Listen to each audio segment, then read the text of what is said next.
Hi, my name is Barbara Lim, and these are my friends Alex Budnar and Alex Lee. Together, we asked people from all around the country what it means to be American. Surprisingly, we received many similar answers, and we're excited to share their thoughts with you. The three of us go to Freedom Project Academy, an online school that focuses on classical Christian education.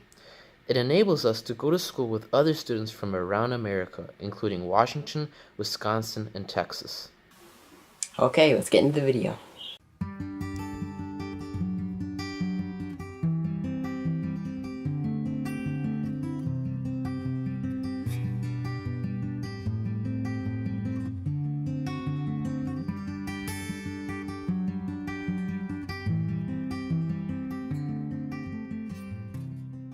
Being American means loving your country, loving freedom, just enjoying life where nobody is standing over you saying you can't go to this church or you can't go to this store. Just loving America and loving freedom. What I think makes a great American, I say that being an American is truly embracing the fundamental idea behind the American dream, and that's the idea that everyone has the unalienable fundamental right to life, liberty, and the pursuit of happiness. And the reason that these rights are inviolable, they're immutable, is because they're granted to us by God and not by government. And so that's why they're unchangeable. Being an American means that, I have the right to participate, I have a right to speak out, I have a right and I think a responsibility to listen to the views of others. But it gives me so much freedom, and yet freedom comes with a price, as we know through history. And so we need to work hard to maintain those freedoms. And part of it is the responsibility to speak out, but it's also a responsibility, I think, to listen attentively to the views of others.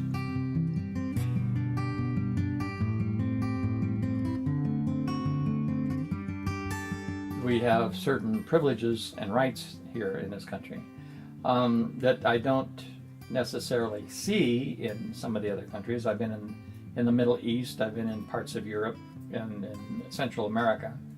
And their system of government, although it works, at least after a fashion, it tends to be susceptible to a certain amount of corruption. Not that our country is not leaning in that direction sometimes, but we also can correct those corruptions as well. Yeah, I've traveled throughout my corporate life. I taught high school early on in my career, and then through corporate experiences I was able to travel a number of countries in the world. Some, frankly, would be probably fun to live in. Others you visit, there's some beautiful parts, but you begin to realize as you talk and walk through the country that they do not have the freedoms that we enjoy in this country. And so, I compare it to others based on the freedoms of choice, the freedoms of religion, the freedom to participate.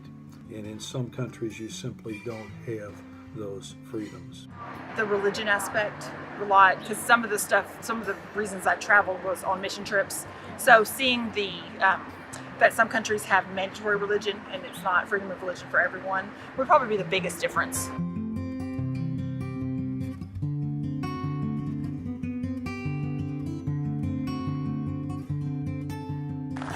I wanted to think about it from a George Washington perspective, I think. Of all the great sides of George Washington we talk about and Doug mentioned in a preamble, I think the one that gets undervalued is Washington's sense of religious freedom. That he truly believed that you had no sense of bigotry of religion. Like I've told you a couple of times already, it's the preamble of the Constitution that I'm very much interested in. We, the people of the United States, that's all of us. We've all come together, theoretically anyway, or even spiritually, we've all come together to form a more perfect union. These interviews show that most people view being American as holding to the ideals that our country was founded upon. Basic freedoms and civil rights are still what hold America together as a nation. Although we may hear many argue over these ideals, In reality, our nation still stands together concerning our core values, as shown by the following graph. This shows the result of a survey of 8,000 Americans who were interviewed in December 2016. Most Americans indicate that respecting the laws of our country is fundamental to being an American, as well as having American citizenship and being able to speak English. Also, Americans hold diversity as a strong part of America's essence.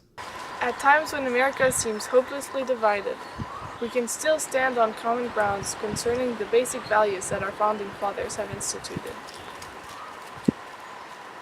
There is an opportunity in future debates to keep these core ideas in mind and to do what is best for the land of the free to stay free.